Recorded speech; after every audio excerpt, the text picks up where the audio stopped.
पिछली वीडियो के अंदर गाइस हमने call by reference and call by values को देख लिया था कि वो कैसे काम करती है और क्या होता है वो और उनके बीच में डिफरेंस क्या है। कई बार पूछ लिया जाता है, कोई दिक्कत की बात नहीं है, बहुत इजी था, हमने कर लिया। और अब मैं बात करूंगा वेरिएबल के स्कोप के बारे में। अब आप कहोगे स्कोप तो यार किसी भी चीज़ का नहीं, तो वेरिएबल का कैसे होगा? तो उसकी चिंता आप मत करो, मैं बताऊंगा कि वेरिएबल का क्या स्कोप है। तो बिना किसी देरी के चलिए शुरू करते हैं।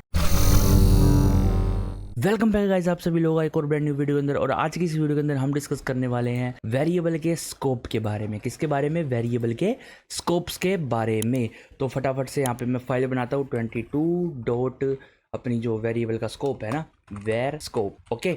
और यहाँ पे मैंने 22 बना ली है, डॉट सी लिख देते हैं यहाँ पर। और मैं इसके अंदर लिख देता हूँ मेन, और अपनी जो कोड स्निपेट है वो मैंने यहाँ पर अप्लाई कर दी है, जैसे कि मैंने आपको पिछली वीडियोस के अंदर बताया था कि ये कैसे आपको बनानी होती है, ठीक है। तो अब मैं वेरिएबल्स के स्कोप के बारे में बात करने वाला हूँ। पहली बात, वेरिएबल के स्कोप का मतलब है कि वो जो वेरिएबल है उसकी पहुँच कहाँ तक है, ठीक है, उसकी पहुँच कहाँ तक है।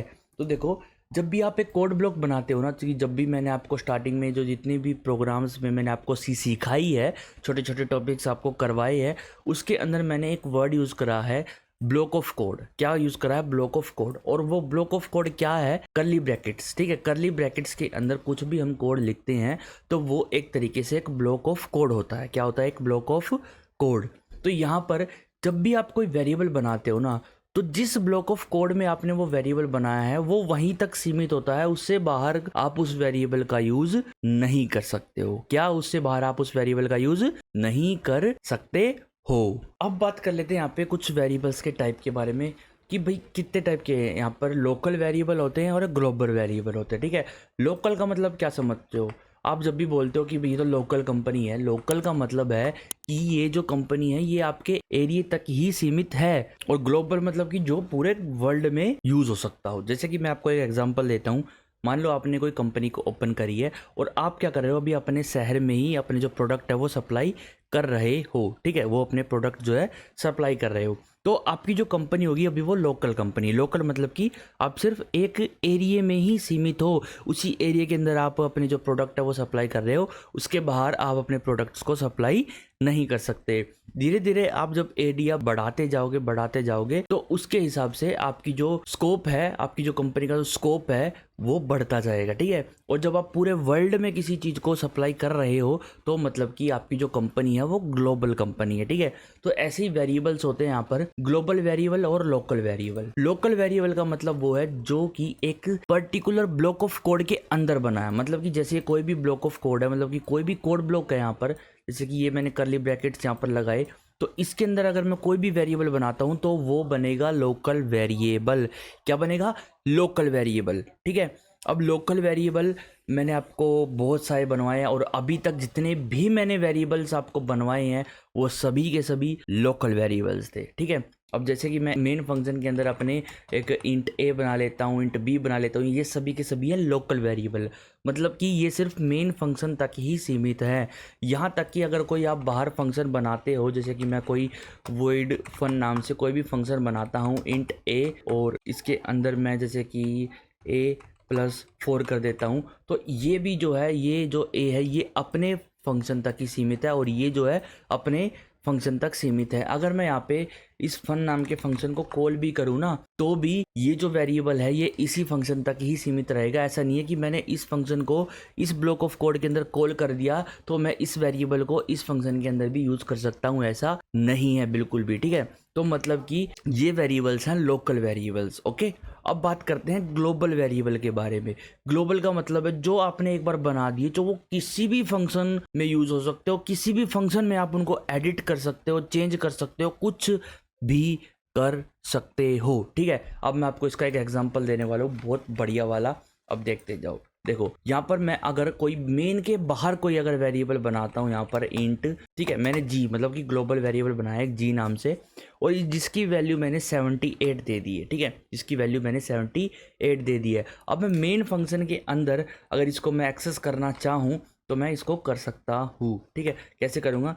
प्रिंट एफ लगाऊंगा। जब भी मैंने इसका मतलब कि मैं प्रिंट करवा के दिखाना चाह रहा हूँ मैं आपको, तो यहाँ पे मैं लिखूँगा जी, ठीक है। तो यहाँ पे जो जी की वैल्यू है वो मेरे पास प्रिंट हो जाएगी, इजीली प्रिंट हो जाएगी बहुत। अगर मैं इस प्रोग्राम को यहाँ पे रन करता हूँ तो मेरे को इसकी वैल्यू जो है वो प्रिंट हो जाएगी 78। देखो मिल गई ना। अब मैं क्या करता हूँ, इस ए को मैं हटा देता हूँ यहाँ से और इस इंट को भी मैं यहाँ से हटा देता हूँ एक बार के लिए। और इसके अंदर मैं प्रिंट एफ कराऊँ, print f this is fun, ठीक है। और इसके अंदर भी मैं यहाँ पर जी की वैल्यू को प्रिंट करवाना चाहता हूँ। तो क्या मैं करवा पाऊंगा?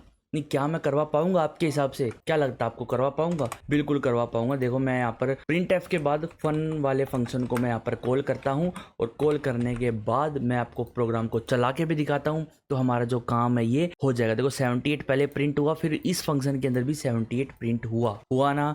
बिल्कुल। अब मैं आपको बताना चाहता हूँ एक और चीज। अगर मान लो जी नाम से कोई वेरिएबल है, ग्लोबल वेरिएबल, ठीक है। तो ये जो ग्लोबल वेरिएबल है इसके अंदर अगर मान लो मेरे को कोई फंक्शन है, जैसे ये फन नाम का फंक्शन है, अगर मैंने इसके अंदर भी कोई जी नाम से वेरिएबल बना लिया तो क्या होगा? जिसकी वैल्यू मैंने 89 रख दिया अभी के लिए, तो अब क्या होगा आपके हिसाब से? अब क्या होगा? देखो जैसे ही मैं इसको रन करूंगा ना तो यहाँ पे आप आंसर देखना क्या आएगा। पहले आएगा 78, फिर आएगा 89। अब 89 आया इस फंक्शन के अंदर और 78 आया मेन फंक्शन के अंदर। ओके, मैं यहाँ पे \n लगाता हूँ, सेव करता हूँ, दोबारा से आपको रन करके दिखाता हूँ। तो पहले तो ये प्रिंट एफ चला, 78 प्रिंट हो गया, फिर फंक्शन को कॉल किया गया, इस फंक्शन के अंदर जी की वैल्यू 89 है तो 89 प्रिंट हो गई।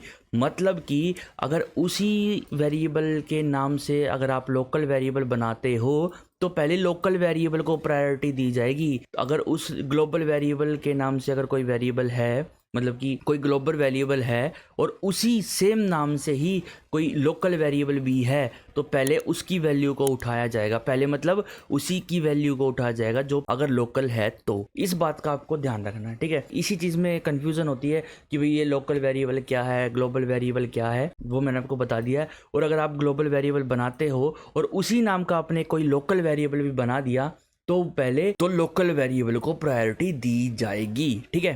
प्रायोरिटी लोकल वेरिएबल को दी जाएगी। अब एक चीज़ और, अगर मैं इसी इंट जी को हटा देता हूँ यहाँ पर और यहाँ पर मैं लिख देता हूँ इंट जी, तो जो यहाँ पर वैल्यू आएगी ना उसको प्रायोरिटी दी जाएगी। क्योंकि जब हम ब्रैकेट में फंक्शन बनाते समय जो हम वेरिएबल ब्रैकेट्स में लिखते हैं ना वो ऑटोमेटिकली इसी स्कोप के अंदर क्रिएट होते हैं, ऑटोमेटिकली इस स्कोप के फंक्शन के स्कोप के अंदर ही क्रिएट होते हैं। स्कोप मतलब कि ब्लॉक ऑफ कोड, ठीक है। तो इसी के अंदर वे क्रिएट होते हैं। तो प्रायोरिटी किसको मिली? लोकल वेरिएबल को। तो ये भी लोकल वेरिएबल है एक फंक्शन का। तो आपको समझ आ गया होगा कि लोकल वेरिएबल क्या होते हैं और ग्लोबल वेरिएबल्स क्या होते हैं। अब देखो मैं आपको एक और चीज़ बता देता हूँ। जैसे कि हमारी फॉर लूप है, अब फॉर लूप के अंदर हम यहाँ पे एक वेरिएबल बनाते हैं आई, जिसकी वैल्यू मैं 0 दे देता हूँ। और यहाँ पर मैं लिखता हूँ कि आई जब तक छोटा है 10 से और जो है आई जो है प्लस प्लस होता रहेगा, ठीक है। अब मैं इसके अंदर तो प्रिंट एफ करवा सकता हूँ आई को, ठीक है। %d करता हूँ और यहाँ पे मैं आई देता हूँ, ठीक है। लेकिन अगर मैं इससे बाहर प्रिंट एफ करवाने की या फिर यूज़ करने की कोशिश करूँ आई को तो वो मैं नहीं कर पाऊँगा। क्योंकि जब आप फॉर लूप वगैरह लूप्स वगैरह यूज़ करते हो तो जो ब्रैकेट में आप वेरिएबल्स को असाइन करते हो ना फॉर लूप के अंदर हैं, वही वेरिएबल लोकल वेरिएबल बन जाते हैं इस ब्लॉक ऑफ कोड के, इस ब्लॉक ऑफ कोड के। समझ आया? तो लोकल वेरिएबल और ग्लोबल वेरिएबल में आपको फ़र्क पता चल गया होगा। किसी ब्लॉक ऑफ कोड के अंदर किसी वेरिएबल को आप बनाते हो तो वो लोकल वेरिएबल है, और सबसे अलग बाहर आप किसी वेरिएबल को बनाते हो तो वो ग्लोबल वेरिएबल है। यही आपकी इस वीडियो का टॉपिक था और वो मैंने आपको समझा दिया है। ग्लोबल वेरिएबल आपको समझ आ गए हैं, लोकल वेरिएबल भी आपको समझ आ गए हैं, ठीक है। तो यही था गाइज आज की इस वीडियो के अंदर। और अगर आपको वीडियो पसंद आई, अगर आपको समझ आया कि लोकल वेरिएबल और ग्लोबल वेरिएबल होते क्या, इनका स्कोप क्या होता है, तो बहुत अच्छी बात है। और फिर मिलते हैं गाइज नेक्स्ट वीडियो के अंदर। तब तक के लिए गाइज इस वीडियो को शेयर करो अपने दोस्तों के साथ और लाइक करो वीडियो को, कमेंट कर सकते हो। अगर आपको कोई भी डाउट हो तो टेलीग्राम चैनल को भी ज्वाइन कर सकते हो, लिंक आपको डिस्क्रिप्शन में मिल जाएगा। Bye bye guys, see you in next video.